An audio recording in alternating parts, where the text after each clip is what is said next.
Makes me sad that these guys have to have the burden of living with it every minute of every day. It impacts everything they do, and they just can't be kids.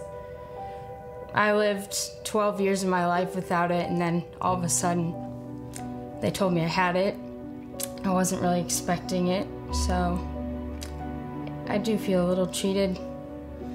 Well, some of it is challenging because you do have to change your sights 3 times a day.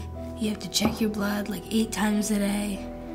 And I actually thought that it wasn't gonna be forever. I thought it was just kind of like, you know, a thing that I had to do right then.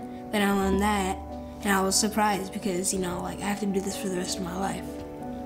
Yes, you can manage it day to day, but you have to be pretty diligent about that. But the fear is, while you don't see it immediately, are they gonna have, you know, loss of kidney function, lose their eyesight, amputation, you know, all of the complication things that are out there for type 1. So, yeah, for me, huge fears, huge worries, 24/7. Our motto the whole time, you know, we don't look back, we just kind of push forward and you just deal with what you gotta deal with. But if we can at least make the diabetic lives better, you know, even if a cure is farther off than we hope, I mean, just advances medically would be amazing. This Diabetes Research Center that we've been building in conjunction with the F.O.E. for the last 5 years now is one of the most visionary projects I've ever heard of in my life. And the fact that it's going to be housed in the Papa John Biomedical Discovery Building, where we expect some of the most cutting-edge, breakthrough kinds of research to be going on, I think says worlds about the vision that we have and the vision that the Eagles have for this amazing, amazing research center. We have over 100 investigators of all different type of specialty who are working together. And we have now, with the new director, with their label, we are in the process really of recruiting the best scientists in that respect. We've been able to do it. I think it will accelerate tremendously what we are doing and what should be done in terms of diabetes research. One of my hopes is that even though some aspects of the research may take a few years to come completely to fruition, is that we would hope that our influence in the diabetes arena will be able to bring about policies or new ways of thinking about treating patients with diabetes.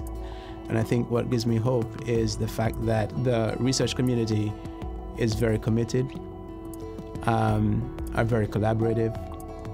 We have an expectation to share our research publicly so that other researchers can take our ideas and grow with one important goal: ultimately find a cure for diabetes and better treatment for its complications. This is not false hope. We have cured mice with human cells that produce insulin. The next step is to make this usable in humans.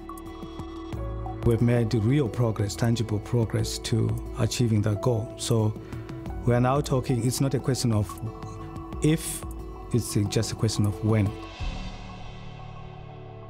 I kind of have hope that they will find a cure and that, like, it'll just change the life of a lot of people. Even if it's not a complete cure, it's one step up.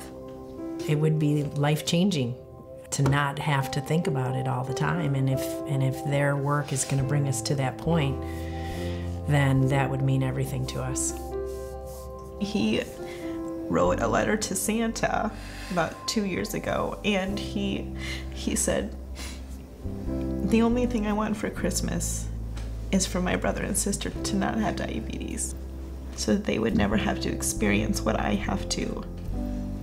Makes me really happy to see that a group of people that don't necessarily have any ties to diabetes recognize that it's a big problem in our country and that there are several other things that they could have chosen, but they chose diabetes. So that makes me feel pretty good about that. The gift from the Eagle may be completed this year, but clearly our work will continue for years to come. Discovery will be made, but the partnership with the eagle will be there forever. It's going to be a game changer. There's really no question about that. And the goal is that if we get it right, then it could really be a model that could be deployed throughout the state and ultimately across the country.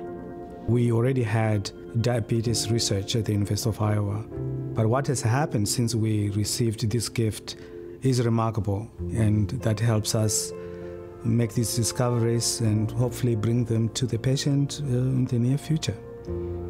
Thank you for trusting, thank you for caring, and thank you for understanding that what you're creating here is a lasting legacy. Thank you. Thank you. Thank you. You have no idea what it means to us and to every other family. It's just an amazing gift. Thank you.